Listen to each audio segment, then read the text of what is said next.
बिस्मिल्लाहिर्रहमानिर्रहीम। Top story के साथ आपका मेज़बान अल्ताफ़ यानी हाज़िर खिदमत है। नाज़रीन कराम,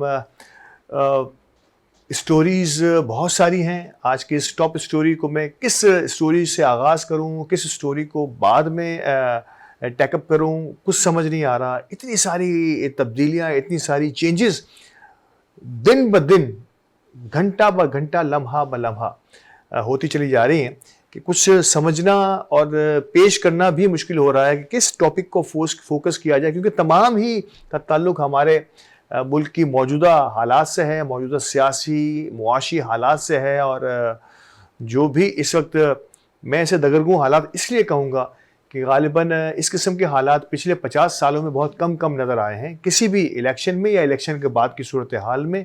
और जिन लोगों ने देखे हैं पिछले इलेक्शंस या पिछले इलेक्शंस के बाद की कशीदा सूरत हाल, जो भी हमारे यहाँ इलेक्शंस में होता है, उन सब का कहना है, वो सब शाहिद हैं, वो सब कह रहे हैं कि हमने आज तक इस किस्म के हालात, इस किस्म के मामलात जो है इससे पहले अपनी आंखों से नहीं देखे, जो इस बार before election, at the day of election और फिर इलेक्शन के बाद के दिनों में हमें देखने को मिले हैं।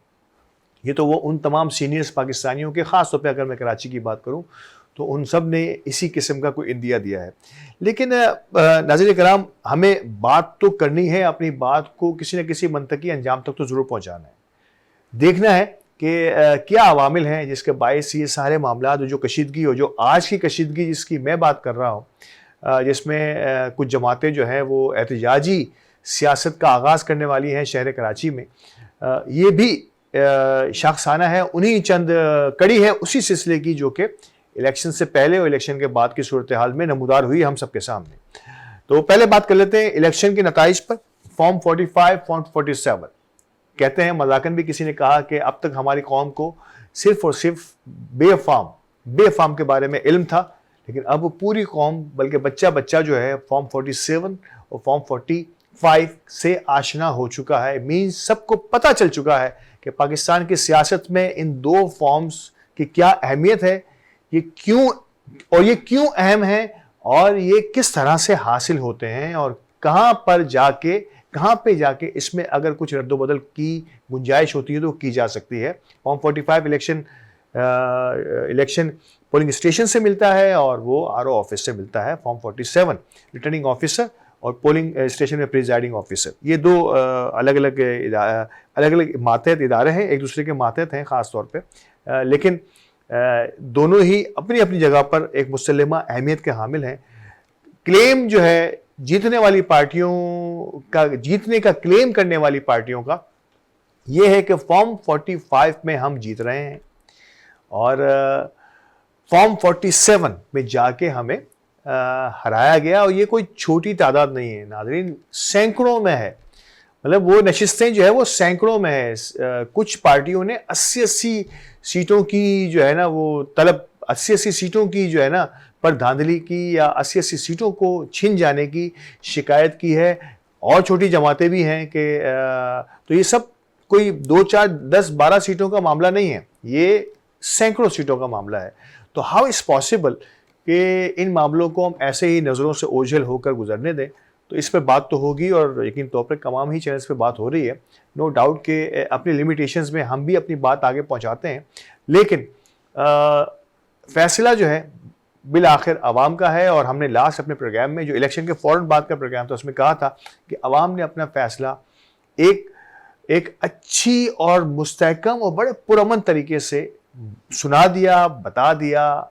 अरबाब इख्तियार, रियासत के ज़िम्मेदारों को ये सोचना था कि अब इस फैसले पर किस तरह से अमल दरामद किया जाए, लेकिन बदकिस्मती कि जिस चीज़ का ख़तरा था वही हुआ, और फिर वो अवाम का फ़ैसला जो है वो मनो अन तस्लीम नहीं किया गया, या नहीं वो नताइज मुनक्किस नहीं कर पाया।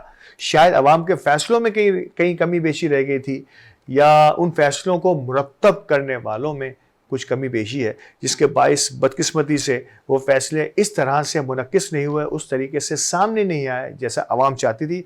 और फिर यहाँ से एक नया पेंडोरा बॉक्स जो है जिसका आगाज़ हुआ, और फिर वही कि बहुत सारे लोग जो है वो उन्होंने इंसाफ का दरवाज़ा खटखटाया, इंसाफ ने इंसाफ के दरवाज़ों से उन्हें इंसाफ तो नहीं मिला, लेकिन एक डायरेक्शन ज़रूर मिली कि आप फ़लाँ इदारे की तरफ चले जाइए और फ़लाँ इदारों से उन उम्मीदवारों का कहना ये है कि जब चोरी ही उसी इदारों की तरफ से हुई है, जैसे इलेक्शन कमीशन है, कि अगर चोरी ही वहाँ से हुई है बकौल उनके, अगर चोरी ही वहाँ से हुई है और वहीं से हमें इंसाफ के लिए लेने के लिए कहा जा रहा है, तो how is possible. Election tribunals की बात हो रही है।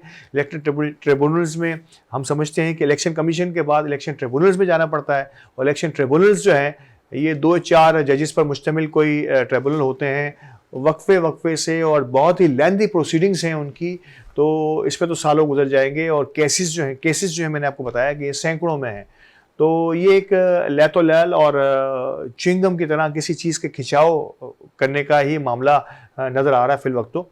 लेकिन बहरहाल अभी तक ये एक अपनी नौयत का एक मुनफरिद सा इलेक्शन है जिसमें ये सिलसिला हमारे सामने आया है, और पूरी कौम इस पर जो है वो सर पकड़ कर बैठी है कि ये क्या हो गया। बहरहाल जो अब तक हुआ है वो मैं और आप बखूबी जानते हैं। मेन स्ट्रीम मीडिया और सोशल मीडिया बतदरीज इसको हमें आगाह करता चला जा रहा है, और आगे आने वाले दिनों में कई अनफोल्ड चीज़ें और भी अनफोल्ड होंगी।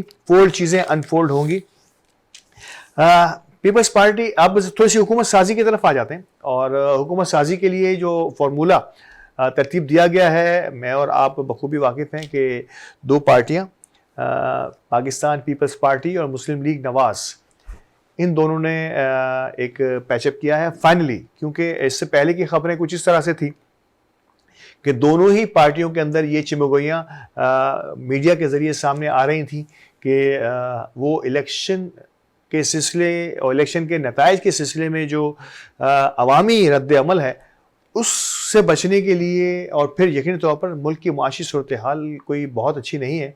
इस सूरत में किसी भी ऐसी लूली लंगड़ी हुकूमत को संभालना कोई आसान काम नहीं था। अवाम को जवाब दे होना आसान नहीं है। तो इनिशियली कुछ इस किस्म की वाइब्स आई पाकिस्तान पीपल्स पार्टी की जानिब से, पहले आई मुस्लिम लीग नवाज़ की जानिब से भी सोच विचार इस सूरत हाल पर की गई कि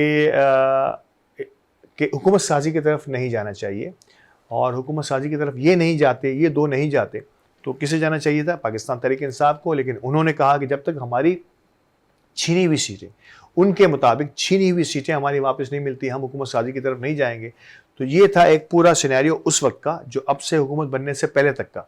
इसके बाद पाकिस्तान पीपल्स पार्टी ने क्लियरली कहा कि अगर हम हुकूमत में सपोर्ट भी करते हैं मुस्लिम लीग नवाज़ को, तो हम वजारतें नहीं लेंगे, यानी कि एक चिल सूरत हाल को अपनाएंगे, जो कि सिंध में, क्योंकि इनकी हुकूमत बन रही है और सिंध के वज़ीर आला भी इन्हीं के होंगे। अब तो अनाउंस भी हो चुका है, वज़ीर आला के अनाउंसमेंट भी होंगे, मुराद अली शाह इनके वज़ीर आला होंगे, ये अनाउंस भी हो चुका है आज की तकरीर। और आज यकीन तौर पर सिंध असम्बली में बहुत कुछ होने वाला है, और सिंध असम्बली के बाहर भी बहुत कुछ हो रहा है, जिसकी भी तफसील में आपको चीज़ा तफसीलात में आपको बताऊँगा।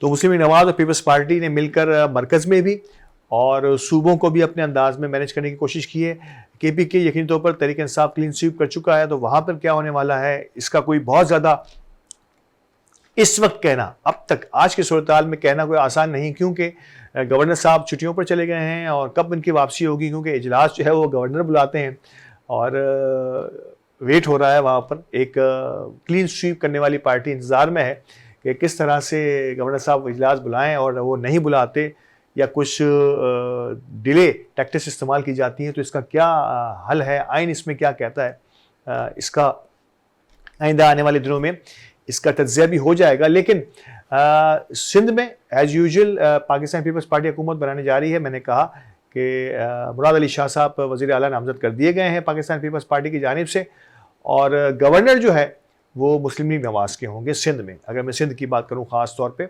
पंजाब में हलफ ले लिया गया है, और मरीम नवाज़ साहिबा, जिनकी बड़ी ख्वाहिश भी थी, और मुस्लिम लीग नवाज़ की अव्वलीन शराइत में से एक शर्त थी कि इनको हर सूरत पे वज़ीर आला पंजाब बनना चाहिए या बनाना चाहिए, तो वो बहरहाल उस जानिब पेशकदमी का आगाज़ हो चुका है। और मरीम नवाज़ साहिबा ने एक प्रोटोकॉल जिसे हम कहते हैं, मतलब बज़ाहिर तो मैं उस प्रोटोकॉल की बात नहीं कर रहा जो वज़ीर आला बनने के बाद आपको मिलता है, लेकिन एक जो मीडिया प्रोटोकॉल जो है ना वो हासिल करना शुरू कर दिया है। इसमें कोई शक की बात नहीं कि वो इस बिसाइड इंतखाबी नताइज के मरीम नवाज साहिबा जो हैं वो कोशिश पूरी करती हैं और किसी हद तक इसमें पूरा भी उतरती हैं, अपने अपने जेस्चर से, अपने पोस्चर से, अपने अपने ग्रेस से वज़ीर आला के मनसब को मैनेज करने की कोशिश ज़रूर करती हैं और इसमें किसी हद तक वो कामयाब भी हैं। ये मेरी अपनी ज़ाती राय है।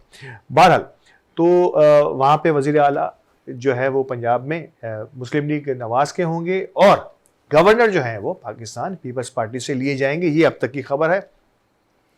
और KPK में गवर्नर जो है वो पाकिस्तान पीपल्स पार्टी के लगाए जा रहे हैं। बलूचिस्तान में शायद इसी तरीके की कोई मिली जुली सूरत हाल होगी।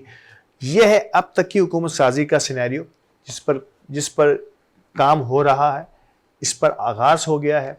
मरकज़ में हलफ ले लिया गया है, मरकज़ में हलफ लेने की तैयारियां हो रही हैं।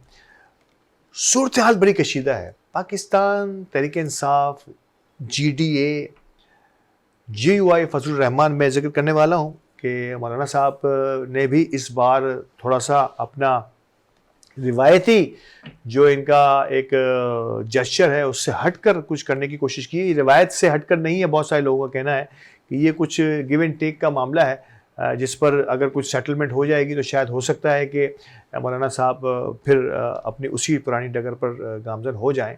कुछ सीटों का मामला है, लेकिन अब तक की सूरत हाल, क्योंकि मुस्तकबिल में क्या होने वाला है इस पर अपनी राय या अपनी कयास आराइयाँ करने से बेहतर है कि हम आज के हालात को देखें। तो आज बड़े ही कमिटेड मौलाना फजलुर रहमान नज़र आ रहे हैं, बड़ी हैरत अंगेज़ तौर पर। ये पूरी कौम के लिए बड़ी हैरत का बाइस है। और न सिर्फ ये कि KPK में उन्होंने सपोर्ट का और इस धांधली के ख़िलाफ़ आवाज़ बुलंद करने का, बल्कि पूरे पाकिस्तान में और सिंध में तो आज आपको मैंने पहले बताया उसकी कुछ सूरत हाल की चीज़ा चीज़ें भी मैं आपको बताऊँगा कि सिंध में भी जमात इस्लामी, GDA और PTI के साथ मिलकर कुछ एक एहतजाजी प्रोग्राम आज मुरतब किया गया है सिंध असम्बली के इजलास से पहले या इजलास के दौरान।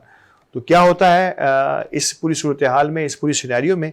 लेकिन नाज़रीन कराम, ये तमाम चीज़ें अपनी जगह एक मुसल्लमा हकीकत भी हैं और इसमें कोई शक की बात नहीं है कि इस पर कुछ पेशकदमी हो रही है। रियासत इन्हें रोकेगी, ये आगे बढ़ेंगे, लेकिन ओवरऑल नुकसान जो है वो आवाम का और मुल्क का ही होगा। कैसे इसको इस ऊंट को किसी करवट बिठाया जाए, ये किसी की समझ में नहीं आ रहा और कोई समझने के लिए तैयार भी नहीं है। क्या कुछ नहीं हो गया इन गुज़िश्ता 10 दिनों में, अब तक की सूरत हाल में, 8 से लेके यानी कि 12 दिनों में मैं कहूँ 20 दिनों में, 20 डेज़ में अब तक ये सूरत हाल जिस अंदाज से तब्दीली हुई है। 8 फरवरी से लेके आज अगर हम जो है वो 24 फरवरी पे मौजूद हैं, इन 18-20 दिनों में कलाबाजियाँ खा गया है हमारा ये निज़ाम। कलाबाजी मैं कहता हूँ ना, बदल गया है या घूम गया है या 360 डिग्री पर टर्न हो गया है, तो ये किसी सूरत भी कम नहीं होगा। हमारा निज़ाम कलाबाजी खा चुका है और हारने वाले जीत गए, जीतने वाले हार गए। ये सारी सूरत हाल को देख के दुनिया हम पर यकीनी तौर पर अब क्वेश्चन मार्क किए हुए है। IMF की बात भी आज के इस प्रोग्राम में ज़रूर हम दोहराएंगे कि किस तरह से IMF हमें इन हालात में। तो मैं और आप जब इस बारे में सोच रहे हैं, यकीन तौर पर आवाम भी बड़ी सोच विचार कर रही है। मायूसी की एक फ़िज़ा, इसमें कोई शक की बात नहीं है। कोशिश पूरी हो रही है कि ये मायूसी कम से कम छट जाए और मायूस अक़वाम जो हैं वो किसी भी मुल्क के लिए एक बहुत बड़ा अलमिया होती हैं, लेकिन मायूसी दिन ब दिन फैल रही है। कोशिश की जा रही है मुख्तलिफ़ हलकों की जानिब से, रियासत की जानिब से भी और समाजी और सियासी हलकों की जानिब से भी, कि मायूसी कुफ्र है और मायूस नहीं होना। हर हाल में अपनी कोशिशें, ख्वाह वो मुल्क को बेहतर करने की हों, अपने हुकूक या अपने इंसाफ को लेने की हों, वो जारी और सारी रहनी चाहिए। और इसी पर ये पहले वक्फे की तरफ भी मैं जाने की कोशिश करूँगा कि किसी भी अंदाज में हमारे इस पूरे सिस्टम को चलते रहना चाहिए और जो इंसाफ के तकाज़े हैं उसको अगर हम पूरा करने की थोड़ी सी कोशिश करने के लिए भी एक बड़ेपन का मुजाहरा करेंगे, तो मुझे पूरा यकीन है कि पाकिस्तान दोबारा से उस जगह पर आ जाएगा और हम और आप एक अच्छे और पुरफ़िज़ा पाकिस्तान में सांस ले सकेंगे। नाज़रीन इकराम, वक्फे के लिए मुझे कहा जा रहा है, वक्फे के बाद आते हैं और सियासी जमातों की हिकमत अमली और ख़ास तौर पे मौलाना फजलुर रहमान के अब तक के इलेक्शन के बाद के बिहेवियर को भी थोड़ा सा डिस्क्राइब करने की कोशिश करेंगे। हमारे साथ रहिएगा।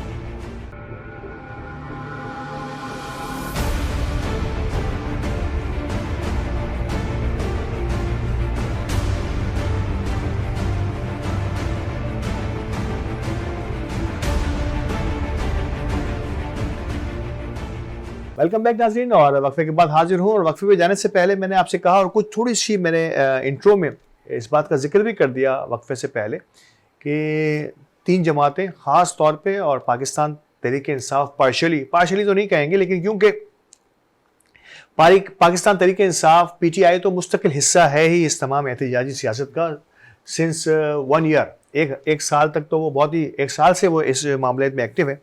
लेकिन अब इन्हें बहुत सारी जमातों ने जो है ना वो और भी ज्वाइन किया है, और यकीन के मैं तो समझता हूँ कि शायद अब वो लीड कर रही हैं और तहरीक इंसाफ पीछे रह गई है। अगर मैं सिंध की बात करूँ, सिंध में मौलाना Fazlur Rahman, JUI, GDA grand democratic alliance, जो इंटीरियर सिंध की पार्टी कह सकते हैं हम, गो के लोग कहते हैं कि इंटीरियर नहीं कहना चाहिए, सिंध कहना चाहिए, लेकिन सिंध के रूरल एरियाज़ की मैं पार्टी कहूँगा, और जिन्होंने पिछले दिनों ये हैरत अंगेज़ तौर पर, मैं फिर कहूँगा कि पूरे पाकिस्तान ही नहीं, पूरी दुनिया की आंखें खुली की खुली रह गई कि सिंध जिसे पीपल्स पार्टी अपना गढ़, अपना किला कहती है, उसी सिंध में GDA ग्रैंड डेमोक्रेटिक अलायंस ने एक बहुत बड़ा पावर शो किया, एक बहुत बड़ा जलसा, हद निगाह वहाँ इंसान ही इंसान, जिसे हम इसे लोग कह सकते हैं कि ये लाखों का मजमा था, ट्रू लाखों का मजमा कहा जा सकता है। मीडिया से हम इसी किस्म की जो है ना हमें फीडबैक मिली है। तो नो डाउट कि इतना बड़ा जलसा GDA ने सिंध में किया है, तो ये एक बहुत बड़ा माइलस्टोन होगा, किसी भी जमात के लिए हो सकता है।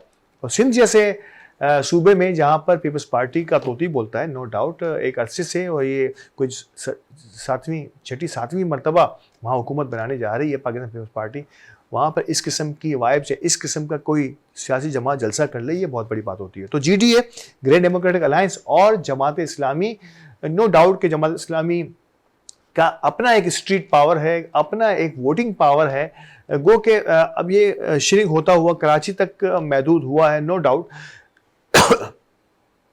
KPK और पंजाब में भी जो है इनकी नुमाइंदगी ज़रूर है, लेकिन कराची पर फोकस भी ज़्यादा है, कराची पर इनका काम भी ज़्यादा है, और कराची में सिटी डिस्ट्रिक्ट की जो बल्दियाती सतह पर जो इलेक्शंस हुए थे उसमें भारी अक्सरियत से कामयाबी भी हासिल की थी, और मेयर कराची के लिए कमोबेश पेशकदमी जारी थी कि ट्विस्ट हुआ कहानी में, वही जो हमारे यहाँ इलेक्शन में होता है, और फिर पाकिस्तान पीपल्स पार्टी के मुर्तज़ा वहाब साहब मेयर बने, और पीपल्स जमात इस्लामी और PTI जो है वो पीछे रह गई।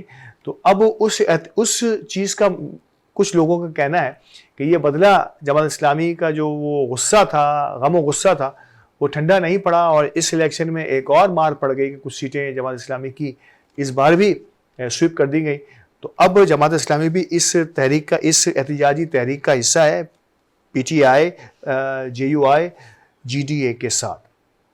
तो ये 4 जमातें जो कराची और सिंध में की नुमाइंदा जमातें कहलाती हैं, मां सिवाय MQM के और पीपल्स पार्टी के जो हुकूमत का हिस्सा है, ये चारों जमातें सरापा एहतजाज हैं, और इनका ये एहतजाज आज के दिन यकीनी तौर पर जिस वक्त ये मैं प्रोग्राम रिकॉर्ड कर रहा हूँ, शहर कराची को कमोबेश बहुत सारी जगहों पर नाके लगे हुए हैं, और एहतजाजी और मुजाहिरीन को मुख्तलिफ जगहों पर रोकने की कोशिशें जारी हैं। ये किस हद तक बराबर होंगी, क्या सिंध असेंबली बिल्डिंग पर होने वाले मुजाहरे जिसकी कॉल दी गई है इन जमातों की जानिब से, वहाँ तक लोग पहुँचने में कामयाब होंगे या नहीं, तो अगर होंगे तो पुरअमन रहेंगे या नहीं, या इन्हें पुरअमन रहने दिया जाएगा या नहीं, ये बहुत सारे सवालात हैं जिस पर क्वेश्चन मार्क्स हैं, और ये आगे आने वाला वक्त जो ये ज़रूर साबित करेगा क्यों ज़रूरत पड़ी इन तमाम जमातों को। मैं वफ़े से पहले के पोर्शन में, वफ़े के पहले के सेशन में ये बता चुका कि इंतखाबी उज़रदारियाँ जो है, सबसे पहले तो कहा ही जा रहा है, और ख़ुद मौलाना साहब ने भी इस पर अपनी राय का इज़हार किया कि ये धांधली नहीं हुई, धांधला हुआ इस मरतबा। अच्छा, बड़ा मैं किसी भी सियासी जमात के लीडर पर इस किस्म का शकूक व शुबहात जो है ना, वो यकीन करें कि एक ऐसा पिन पॉइंट है जिस पर गौर करना चाहिए हमें अपनी शख्सियत पर। कोई भी शख्स हमारी किसी बात पर ट्रस्ट डेफिसिट जिसे हम कहते हैं, भरोसा करने के लिए तैयार ना हो, तो ये बड़ी हैरत अंगेज सूरत होती है किसी भी सियासी, और ख़ास तौर पर अगर उस सियासी जमात के साथ मज़हब का नुक्ता भी जुड़ा हुआ हो। तो बदकिस्मती से मैं कहूँगा कि मौलाना फजलुर रहमान के साथ, बदकिस्मती के साथ, कि आज जिस वो एहतजाजी सियासत का हिस्सा हैं, कोई भी यकीन करने के लिए तैयार नहीं है कि ये कब तक इस सियासत का हिस्सा रहेंगे। लोगों का कहना है, और जो भी सियासी पंडित हैं उनका भी ये कहना है, बल्कि आम आवाम जिससे सियासत की कोई बहुत ज़्यादा नॉलेज या अबलाग आमा को बहुत ज़्यादा पता ना हो, वो भी इस बात को कहने में कोई आड़ महसूस नहीं करते कि मौलाना फजलुर रहमान साहब के JUI के अपने कुछ मफादात या अपने कुछ टारगेट्स हैं जिसको अचीव करना चाहते हैं वो। तो आज वो इस एहतजाजी सियासत का हिस्सा हैं पूरे पाकिस्तान में। जब भी ये मसाइल हल होंगे, जब भी उनकी मंशा के मुताबिक इन्हें कुछ पावर शेयरिंग में हिस्सा मिल जाएगा, तो शायद मौलाना साहब इस एहतजाजी सियासत से किनारा कश हो सकते हैं। ये कहाँ तक सही है, इसका अंदाज़ा करना, इसका नतीजा अब इस वक्त, मैंने पहले भी कहा कि किसी भी इंसान के, किसी भी शख्स की शख्सियत पर शक करके पहले से एवेल्यूएट कर लेना कोई ये यकीनी तौर पे नाइंसाफ़ी और किसी की हक तलफ़ी की बात है। लेकिन कुछ ट्रैक रिकॉर्ड्स होते हैं जिसके बाद मैं और आप किसी भी चीज़ को समझने की कोशिश करते हैं, और उसी के पेश नज़र हम कोई राय या अपना कोई नतीजा अख़ज़ करते हैं। और मौलाना साहब की शख्सियत मल्टी डायमेंशनिक है, मल्टी डायनेमिक्स हैं, उनकी बहुत सारे एंगल्स हैं उनकी शख्सियत के। ये देखा गया है कि वो हमेशा हुकूमत में रहने के लिए कुछ ना कुछ जो है वो अपनी अपनी एक्टिविटीज़ को जारी रखते हैं। और इस बार भी इनकी इस एक्टिविटी को, जो एहतजाजी सियासत का रंग रूप धार चुकी है, तो इसको भी इसी अंदाज से देखा जा रहा है। और लेट्स सी कि क्या मौलाना साहब अपने इस अवामी रद्द-ए-अमल को झूठ या गलत साबित करने में कामयाब होते हैं, और इस एहतजाजी सियासत से इसी तरह से जुड़े रहते हैं, और क्या अपने उन कौल फ़ैल के जो तज़ाद हैं उसको बरकरार रखने में, इसको बरकरार रखते हैं, या इसे ज़ाइल करने की कोशिश करते हैं जिन जमातों को उनका हक़ नहीं मिला, जिसके लिए मौलाना साहब ने खुद भी फरमा दिया है। तो क्या मौलाना साहब आखिरी दम तक उस हक़ दिलाने के लिए, ना सिर्फ ये कि वो हक़ उनका कहीं हक़ तलफ़ी हुई है उसे हासिल करने के लिए, या जिन जमातों की हक़ तलफ़ी हो चुकी है उसे हासिल करने के लिए आखिरी दम तक उनके साथ चलते हैं या नहीं, ये एक अलग सवाल है। और इसका जवाब यकीन तौर पर आइंदा जाने वाले कुछ दिनों में, या कुछ हफ्तों में, या कुछ महीनों में हासिल हो जाएगा। लेकिन इस एहतजाजी सियासत का यकीनी तौर पर एक सबसे बड़ा नुकसान आज के इस मुआशी और पेचीदा तरीन मुआशी हालात में जो सबसे ज़्यादा नुकसान होगा वो पाकिस्तान का होगा और पाकिस्तान की आवाम होगा। क्यों नहीं सोचा जा रहा है इस वक्त के जहाँ गैस, बिजली और दीगर यूटिलिटीज़ के बिल्स जो हैं वो आवाम पर पहाड़ बनकर टूट रहे हैं। पेट्रोल की महंगाई तो यकीन तौर पर अपनी जगह है, डॉलर्स अपनी परवास जारी रखे हुए है।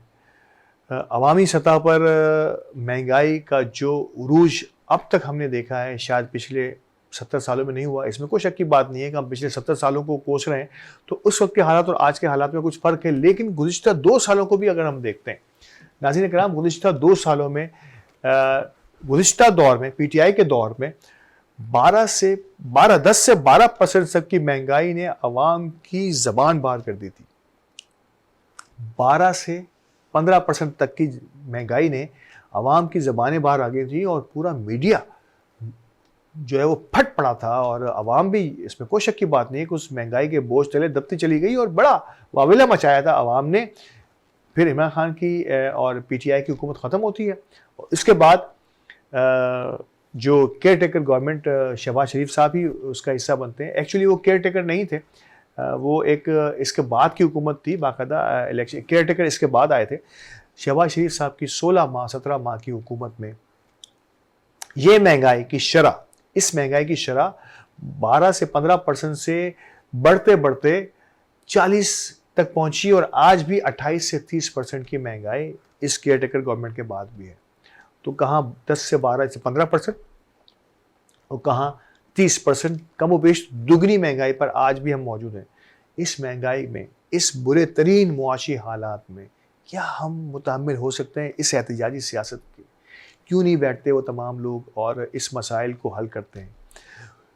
कोर्ट निज़ाम इंसाफ का सबसे अहम तरीन रोल है, अहमियत का हामिल है ये रोल, और क्यों अदालतें चुप हैं ये समझ नहीं आ रहा। ये बहुत ज़रूरी है। अदलिया से 10 बस्ता गुजारिश ही की जा सकती है कि वो अपना रोल प्ले करें, तमाम ही स्टेक होल्डर्स को बिठाएं, उन्हें समझाएं कि पाकिस्तान है तो मैं और आप एग्जिस्ट कर रहे हैं। पाकिस्तान ही नहीं, पाकिस्तान के अवाम में जो मायूसी फैल रही है, जिस तेज़ी से हमारा ब्रेन ड्रेन हो रहा है, जिस तेज़ी से दुनिया में हमारे नौजवान जो हैं वो आज वीज़ा ऑफिसेस में मारे मारे फिर रहे हैं और यहाँ से निकलने की कोशिशों में मसरूफ़ है, तो ये तो कोई बचेगा नहीं। पाकिस्तान में आइंदा आने वाले दिनों में तो कोई बचेगा नहीं। जो नहीं जा पा रहा किसी वजह से वही लोग रह जाएंगे, वरना जो भी थोड़ी सी भी इस्तात रखता है, थोड़ी सी भी एबिलिटी या सलाहियत है उसके अंदर, तो वो तो पाकिस्तान से निकल जाएगा। तो पाकिस्तान को हम किस दहाने पर ले जाने की कोशिश कर रहे हैं, और ये ख़त्म नहीं होगा। इस साल तकरीबन 1.5 से 2 करोड़ नया वोटर जो हमारे इस 18 साल से ज़ायद उम्र के चंक में शामिल हुआ, और लोगों का कहना है कि इसी ने इस बाजी को पलटा भी है। तो अगले इलेक्शन में और ऐसे ही 1.5-2 करोड़ लोग बच्चे और शामिल हो जाएंगे।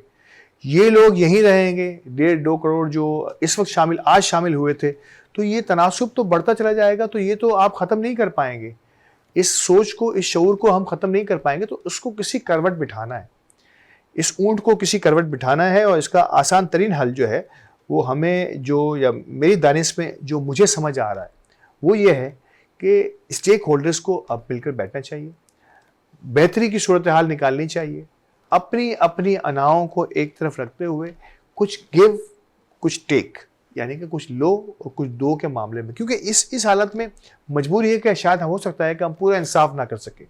अरे इंसाफ की किसी भी शक्ल में कुछ थोड़ा सा इंसाफ ही कर दिया जाए इस मौके पर, और एक स्टेबल पाकिस्तान की तरफ गामजन होने के लिए तमाम जमातें भी अपने अपने घमंड से, अपने अपनी ईगो से कुछ कदम पीछे हटें और जीतने वालों की जीत को माने, अपनी हार को तस्लीम करें। और इसमें कोई शक की बात नहीं है कि इस बार के इलेक्शन में ऐसे नादिर नमूने नज़र आए हैं, नादिर शाहकार नमूने में कहूँगा कि ये इससे पहले शायद बहुत कम नज़र आया है कि हमने इलेक्शन की शिकस्त को तस्लीम किया है। जमात इस्लामी ने कराची में जहाँ जहाँ इन्हें विक्ट्री मिली, जहाँ जहाँ उन्हें जीत हुई, वो तो शायद नहीं मिली, लेकिन जहाँ जहाँ उन्हें हार हुई उस हार को जमात इस्लामी ने खंदा पेशानी के साथ तस्लीम किया। मैं मुस्तफ़ा नवाज़ खोखर साहब की मिसाल देना चाहूँगा। ऐसे और भी बहुत सारे जो है सियासतदान हैं जिन्होंने खुलेआम अपनी शिकस्त को तस्लीम किया और कहा कि ये हार और जीत का खेल है इलेक्शन, और हम हारे हैं और हमें हमारी हार को तस्लीम करना चाहिए और हमारे साथी कैंडिडेट्स और उम्मीदवारों की जीत को भी तस्लीम करना चाहिए। मतलब बड़ा अहम तरीन रोल प्ले किया है इनके टीवी और मेन स्ट्रीम चैनल्स पर इन्होंने ये बातें की हैं। तो नाज़रीन कराम, अब मैंडेट को तस्लीम करना जो है ये बहुत ज़रूरी होगा।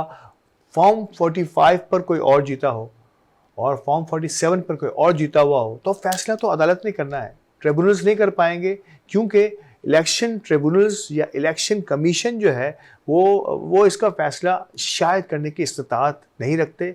अब सुप्रीम कोर्ट, हाई कोर्ट्स, यही वो इदारे हैं जिन पर आवाम की निगाहें हैं, जिन पर सियासी जमातों की निगाहें हैं कि वो इनको इंसाफ फराहम करें या कुछ ऐसा ज़रूर करें कि मुल्क में जो हिजानी कैफियत है उसका ख़ात्मा हो सके। तो ये ख़ात्मा पाकिस्तान की तरक्की के लिए और पाकिस्तान की मज़ीद खाई में गिरने से रोकने के लिए कम अज़ कम बहुत ज़रूरी है, और हमें इस पर सोचना चाहिए। नाज़रीन, वक्फ़े के लिए कहा जा रहा है, वक्फ़े के बाद दोबारा हाजिर होता हूँ। तो कुछ आखिरी चंद चीज़ें हैं जिस पर हम अपने गुफ्तगू करेंगे, और IMF पाकिस्तान को कर्ज़ देगा या नहीं, कुछ इस पर भी बात होगी। हमारे साथ रहिएगा।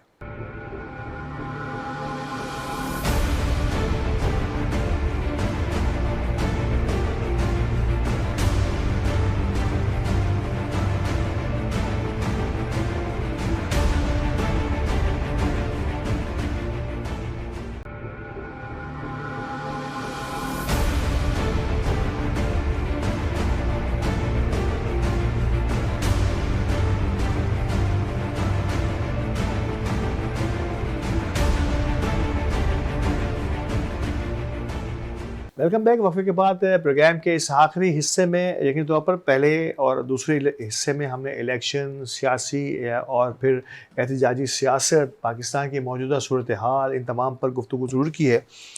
लेकिन आज मैं एक और बड़ी चटपटी सी खबर पिछले 2 दिनों से मीडिया और मेन स्ट्रीम मीडिया का मरकज़ बनी हुई है। वो है कमिश्नर रावलपिंडी का बयानिया, जो एक लिखे हुए बयान की सूरत में मीडिया को मौसूल हो गया है, और जिसमें उन्होंने अपने उस वीडियो बयान से जो है वो लाताल्लुकी का इजहार किया। लाताल्लुकी से मुराद ये कि इन्होंने ये नहीं कहा, वरना नॉर्मली मैं और आप सुनते हैं कि मेरे बयान को सियाक़ व सबाक़ से हट कर समझा गया, मैं कहना कुछ और चाहता था, मुझे कुछ और कहा गया, लेकिन इसे कुछ और अंदाज से देखा गया या सुना गया या रिपोर्ट किया गया, या मैं जो है वो गलती से ये कह गया, ऐसा नहीं कहना चाहिए था। इन्होंने कोई ऐसी बात नहीं की। जो उन्होंने वीडियो बयान में, जिसे पूरी दुनिया ने सुना और उसके बाद एक मुल्क की सतह पर ही नहीं बल्कि बैनुल-अक़वामी सतह पर एक भौंचाल सा आ गया कि एक कमिश्नर लेवल का बंदा खुलेआम धांधली का एतराफ़ तो नहीं कर रहा, बल्कि वो अपने आप को कसूरवार और सज़ावार करार दे रहा है और अपने लिए सज़ा तजवीज़ भी कर रहा है कि मुझे कचहरी चौक पर फांसी दी जाए। तो ये अपनी नौइयत का एक मुनफ़रिद तरीन वाक़या है, जो इससे पहले पाकिस्तान में बल्कि दुनिया में ही कम से कम हुआ होगा कि कोई इस लेवल का बंदा, जिसके अंडर में उन्होंने खुलेआम कहा कि कोई 17 के करीब सीटें जो हैं वो या 13 सीटें ग़ालिबन, जिस पर ये मैनिपुलेशन हुई है और उसको जीते हुए को हारा गया और हारे हुए को जिताया गया।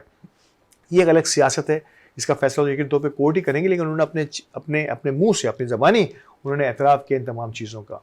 फिर वो यकीनी तौर पर एक कुछ दिनों के लिए पर्दा सीमी से गायब रहे और किसी के कांटेक्ट में नहीं रहे, और इसके बाद जब इनका एक लिखा हुआ बयान मीडिया को मौसूल हुआ तो उसमें उन्होंने एतराफ़ किया है कि जो मेरा पिछला बयान था वो ज़ोर ज़बरदस्ती का था, और उसमें जो है कुछ एक सियासी जमात के किसी लीडर ने उन्हें इस पर कायल किया और वो उनकी गलती थी, और वो इससे माफ़ी मांग के तलबगार हैं, कौम से भी माफ़ी मांगते हैं कि वो अपने उस बयान पर, जो उन्होंने वीडियो बयान दिया था, उस पर कायम नहीं है। तो आया ये फोल्ड चीज़ें जो हैं वो अनफोल्ड कब होती हैं? जबकि वो ख़ुद मंज़र आम पर आएंगे।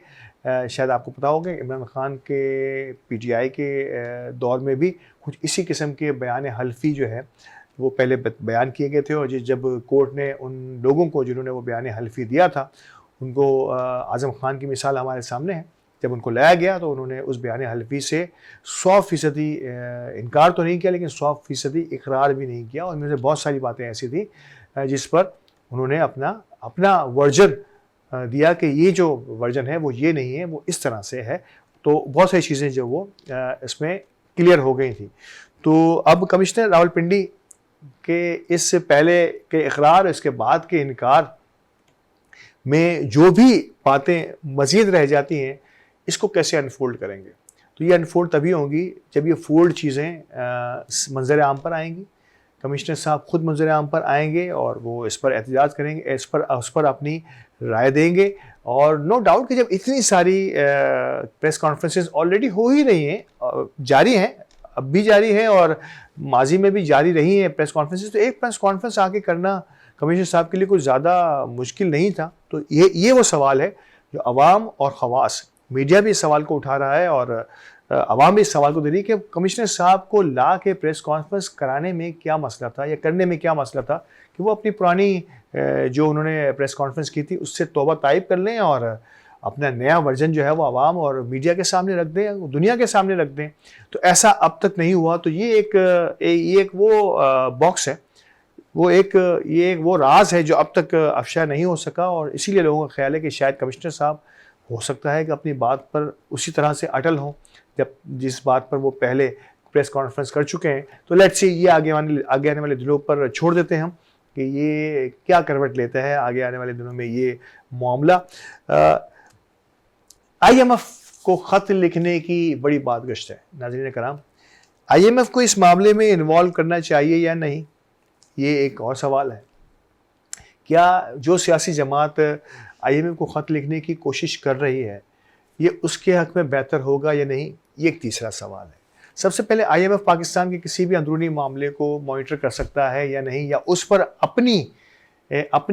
अपने किसी फैसले को असरअंदाज होने दे सकता है या नहीं, तो दुनिया कहती है कि हाँ ऐसा हो सकता है। किसी भी मुल्क की अंदरूनी सूरत हाल, क्योंकि आईएमएफ जो है वो कर्ज देने वाला इदारा है, और कोई भी शख्स, अगर हम थोड़ी कुछ देर के लिए एक इदारे या एक मुल्क को छोड़ के अगर हम यहाँ पर मुल्क की सतह पर कर्ज की बात करें, अगर बैंक से कोई शख्स कर्ज लेने के लिए जाता है तो बैंक उस पर्टिकुलर शख्स के हवाले से ये ज़रूर देखना पसंद करती है, या इंक्वायरी की सूरत में, कि आया वो ये कर्ज वापस कर पाएंगे या नहीं।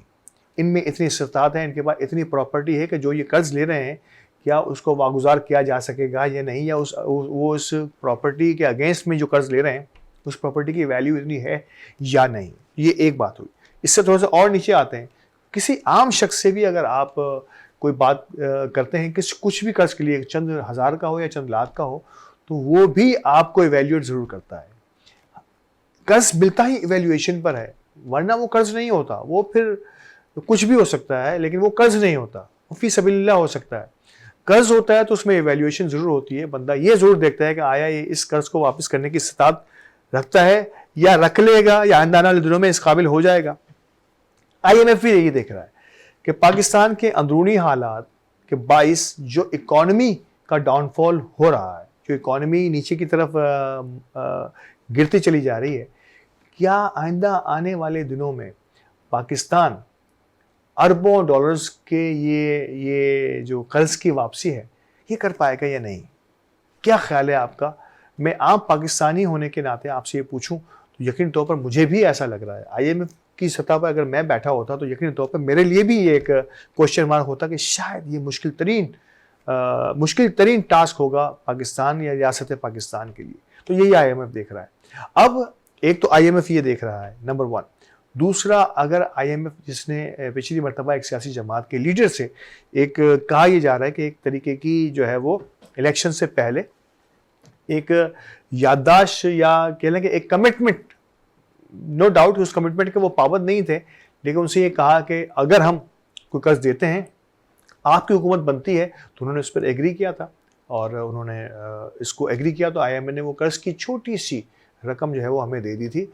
एक बार फिर वही मोड़ आ गया है, लेकिन इस बार वो सियासी जमात थोड़ा सा हिचकिचा रही है ये कमिटमेंट देने में। ये है वो सवाल जिस पर के मैं और आप तमाम ही लोग हैं कि पाकिस्तान का मुस्तकबिल क्या होगा अगर आईएमएफ इस किस्म की किसी शर्त के अंदर जो है वो इन्वॉल्व हो जाता है, और किसी ऐसी सियासी जमात जो कि आगे आने वाले दिनों में एक पावरफुल रोल प्ले कर सकती है पाकिस्तान के अंदर। ये सियासी जमात अगर आईएमएफ को कोई श्योरिटी नहीं देती, कोई कमिटमेंट नहीं देती, क्या आईएमएफ रुक जाएगा? न जाने क्यों मुझे लगता है कि आईएमएफ भी कुछ खेल रहा है हमारे साथ। आईएमएफ ने नहीं रुकना। आईएमएफ को अपने कर्ज देना और उस कर्ज की वसूली के लिए पाकिस्तान में ऐसी बेशुमार चीज़ें हैं जिसे वो गिरवी रख सकता है। आधा पाकिस्तान तो गिरवी है ही, और भी थोड़ा सा रख लिया जाएगा।